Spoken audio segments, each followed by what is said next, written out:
नमस्कार दोस्तों मैं आप लोगों को ये बताना चाहता हूँ कि हमारे देश में एक बात और है कि लोग परेशान तो हैं, लेकिन अपने दुख से कोई नहीं परेशान है, सब दूसरे के सुख से परेशान है।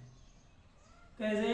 अगर आपका कोई भाई पटीदार घर बनवा रहा है अपनी ज़मीन में, तो वो जो है जमीन उसकी है, घर वो बनवा रहा, पैसा उसका लग रहा, लेकिन परेशानी पड़ोसी को हो जाएगी। अपने घर में बनवा रहा, 100 नंबर पे फोन करके भैया पुलिस बुला लेंगे, भैया रुकवा दो इसका ना बने, और उसका घर रुक जाएगा, पड़ोसी का घर रुक जाएगा, पटीदार का घर रुक जाएगा, तो पड़ोसी को बहुत खुशी मिलेगी, अपार आनंद की प्राप्ति होगी, है ना। यही है हमारे देश में।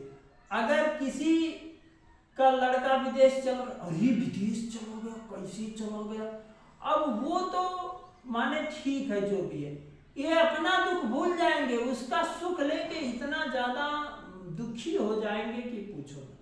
तो यही है, अपने सुख से कोई परेशान, अपने दुख से कोई परेशान नहीं हमारे देश में, सब दूसरे के सुख से परेशान है। दूसरी चीज एक और है, वो भी आपको मैं बता रहा हूं। होता क्या है, जैसे नेसेसरी कुछ चीजें होती हैं, अगर आप कोई भी अच्छा कार्य कर लिए, कोई भी आप अगर घर बनवा लिए, बहुत पैसा रुपया लगा के घर बनवाए, तो अगर गांव घर के अगल बगल के लोग देखने आ गए उसको, अरे यार नहीं सही है, ये खिड़की हिया नहीं हिया होती तो बहुत अच्छा है, ये दरवाजा हिया नहीं हिया होता तो और अच्छा है ना, ये सीढ़ी यार गलत लगवा दिए, सीढ़ी यहाँ नहीं वहाँ होनी चाहिए।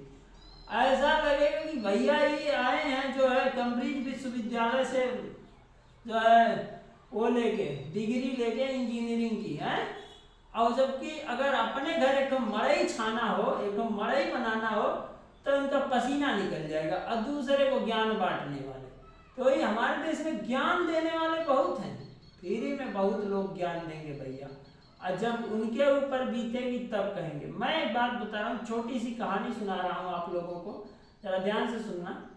ये साधु थे, ऋषि महात्मा, वो सबको बहुत ज्ञान देते थे कि जो है धीरज रखना चाहिए, धैर्य रखना चाहिए, हिम्मत से काम लेना चाहिए, विपत्ति के दिन जल्दी कट जाते हैं, ऐसी तमाम चीजें वो बताते थे लोगों को। तो गांव वाले उनकी बातों को कुछ हद तक फॉलो भी करते थे, और लोग जो है उनकी बात सुनकर शांत भी हो जाते थे। अगर कोई दुख मुसीबत में है तो उसको ये बहुत सही तरीके से मोटिवेट करते थे, और लोग उनकी बातों को सुनकर जो है नॉर्मल हो जाते थे। लेकिन एक दिन क्या होता है कि गांव वाले जाते हैं तो देखते हैं तो भैया साधु बाबा खूब दहाड़े मार मार के रो रहे हैं। लोग पूछे क्या हुआ बाबा जी, आप रो क्यों रहे हैं? बोले बेटा हमारी एक बकरी थी, मर गई, इस वजह से हम रो रहे हैं। बोले आप लोगों को कहते हैं धैर्य धारण करने के लिए, हिम्मत से काम लेने के लिए, जो मुसीबत के दिन जल्दी टल जाएंगे, ये तो आपके ही उपदेश है ना। तो बोले ऐसा है बेटा, उपदेश देना आसान है, जब अपने पे पड़ती है तब समझ में आता है। तो वही है कि पर उपदेश कुशल बहुतेरे, माने दूसरे को उपदेश देने के लिए बहुत लोग मिलेंगे, लेकिन जब अपने ऊपर पड़ती है तब समझ में आता है कि किस तरह से हम उस मुसीबत से निकले, कैसे उस मुसीबत का सामना करें। दोस्तों ज्ञान देना बहुत आसान है, लेकिन किसी मुसीबत से लड़ना उससे ज़्यादा जो है टिपिकल होता है। यही है, जिसे किताबी ज्ञान तो हम ले लेते हैं, प्रैक्टिकली ज्ञान जब तक हम नहीं ले पाते हैं तब तक हम पूरे नहीं, है ना। समाज में हमें किताबों में पढ़ा है कि ईमानदारी से रहना चाहिए, ईमानदारी करना चाहिए, ईमानदारी से रहोगे तो भगवान आपका भला करेंगे। ये हम लोग किताबों में पढ़े हैं और कुछ हद तक देखते भी हैं। केवल स्कूल में ही सिखाया जाता है, स्कूल से बाहर निकले तो ईमानदारी खत्म हो जाती है हमारे देश में। क्या है भैया, अगर गांव का वो प्रधान बन गया तो प्रधान बनने से पहले बहुत कहेगा कि भैया हम बहुत ईमानदारी से काम करेंगे, अपने गाँव का विकास करेंगे और आप लोगों की सुख सुविधा का ध्यान रखेंगे। लेकिन वही आदमी अगर प्रधान बन गया, खड़ंजा लगाने के लिए 1 लाख रुपए आएगा तो सोचेगा 50,000 में लग जाए, 50,000 बचा के हम अपना काम कर लें, चोरी वो शुरू कर देगा वहीं से।